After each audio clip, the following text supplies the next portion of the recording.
but the Rose Margaux bag is not the next Birkin.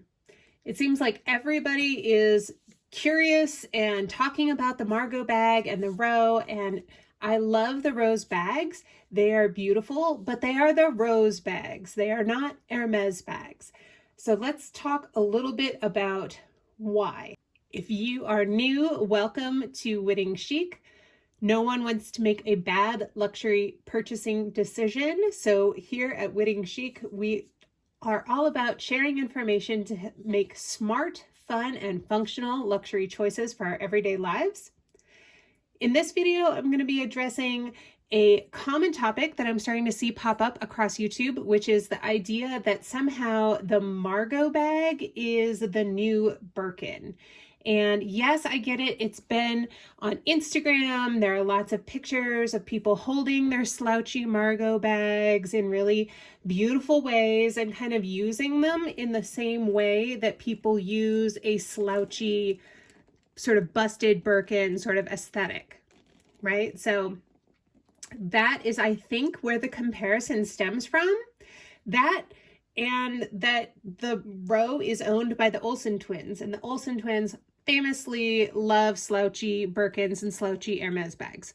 So I am joined here today by my beautiful Birkin 35. This is in Clemence leather in rubies with palladium hardware. And so I'm just going to be kind of holding this bag and giving you all some eye candy while I talk through these points, and also insert some photos off to the side throughout, comparing the Margaux bag and why it just doesn't compare. It just doesn't. I've seen articles everywhere from Vogue to most recently in Purse Pop, talking about how the Margaux bag has characteristics that might make it comparable in terms of certain aspects, I guess, to a Birkin. However, I'm going to go through and I'm going to refute a lot of those. So the Rose Margaux is not exclusive the way that a Birkin is. I get it. It's sold out in a lot of colorways right now and in a lot of places, but it is not nearly as exclusive as a Birkin, and it doesn't fetch nearly the high resale market prices that Birkins do. You're not seeing anybody sell their Margaux bag for double of what retail cost would be. And we are seeing that with Birkins, especially in the more desirable sizes like the Birkin 25. We have no insight into the production process that the Row uses. So I get that the leather is really supple and beautiful, but what justifies the $4,000 plus price tag other than the name? Whereas at Hermes, we know that these bags are handmade. They're made in heritage factories where trained artisans devote their entire careers to leather craftsmanship and need to, apprentice for multiple years before even getting to touch and work on a Birkin. So we know that the craftsmanship is there when it comes to Hermes products, and that's part of what justifies their very high price. Now, another piece on why Birkins and Margaux bags really cannot be compared. Margaux bags, because they're from the Row, the colors are going to be neutral, right? Even the most sort of flamboyant colors are still very muted. This is a burgundy sort of raspberry color, rubies. It's not part of the current season's colors, but the colors for Hermes are famous. Bright colors for the Birkin are what Birkins are known for. And to be able to have a bag in a very bright color and to have it be a statement piece is really important to what it means to get a Birkin. Also, the ability to customize your Birkin purchase and, order something that is uniquely yours in your own color combination is part of what makes the Birkin and the purchasing of a Birkin potentially very special from Hermes, whereas the Row does not do any kind of custom orders. Another thing that's bothering me a little bit about the comparison between the Margaux bag and the Birkin is the shape of the bag itself. I mean, looking at the Margaux, it's giving Bolide to me. It's sort of a dome shape with buckles on the sides and kind of a top zip. I mean, that's the Bolide without the buckles, but you know, I don't really understand where folks are getting the Birkin comparison other than that people are getting it in larger sizes in a 15 or 17 and just making it all slouchy.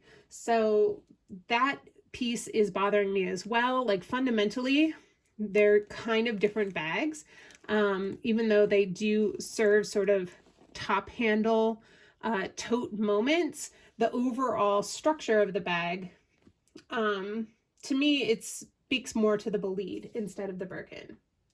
Again, talking about the heritage of the brand, yes, the Olsen twins love Hermes, but the Ro's only been around since 2006. Only time will tell if it has the staying power of becoming a more longitudinal heritage brand, right?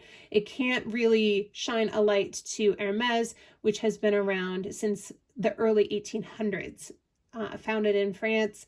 And so it's really not the same at all, in my opinion. Does it hold investment value in the market? Yes. Currently, the resale value of Margaux bags is really good, but it's because it's a popular bag, right? And because it's still relatively new. So if you bought a Margaux and decided you wanted to part with it and you were going to sell it, will you recoup a lot of your investment? Yeah, at least I would say over 60%. You're not going to have the same investment capacity though that you would for a Birkin. And again, only time will tell if that staying power within the market will remain. So overall, I'm with creators like Celesta on this one. I'm just not that impressed. You know, it's granted pros for the Margaux bag. It's overall easier to get and certainly more approachable price-wise. I mean, a Birkin can cost thousands and thousands of dollars. You could probably buy 3 Margaux bags for the price of 1 Birkin. So I get it. You know, those are good things that you can buy what you want and get what you want and spend less money. So, you know, those are justifiable critiques of the Birkin, but it's still just not putting it on par. And the biggest reason why I think that, honestly, the Margaux bag can't shine a candle to the Birkin is that if you buy, imagine if you have your heart set on owning a Birkin.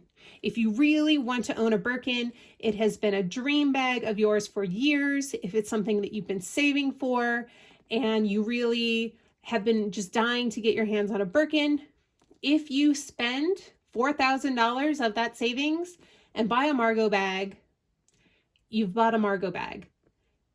In my opinion, it's not a Birkin, and so therefore it's not going to scratch the itch of wanting the Birkin. And then you have $4,000 more that you need to save up to actually get your Birkin and see what the fuss is about. So in my opinion, keep them separate. The Birkin is its own thing. And yes, it's ridiculous for those of us who love it. Yes, it's a lot of money. And so I fully understand why people want to find more approachable versions of Birkins. And for some people that may work. For me personally, it does not. So Margaux bag, good for you. Go on with your great self. Be a great bag. But honey, you're not a Birkin, and that's okay. All right. I hope that you had some fun with this video. If you agree with me, please comment down below. Let me know. If you don't agree with me, also let me know. That's totally fine. I certainly respect your opinion and would love to have you back. So please like and subscribe if you haven't already. Wherever you are in the world, I hope you're having a fantastic day. Find something to smile about today, and I will see you in my next one. Bye! I remember when we were staring at a photo. Don't forget the way you looked me in the eyes. I keep you in my heart. In my heart is where you are. I still think of you. I want you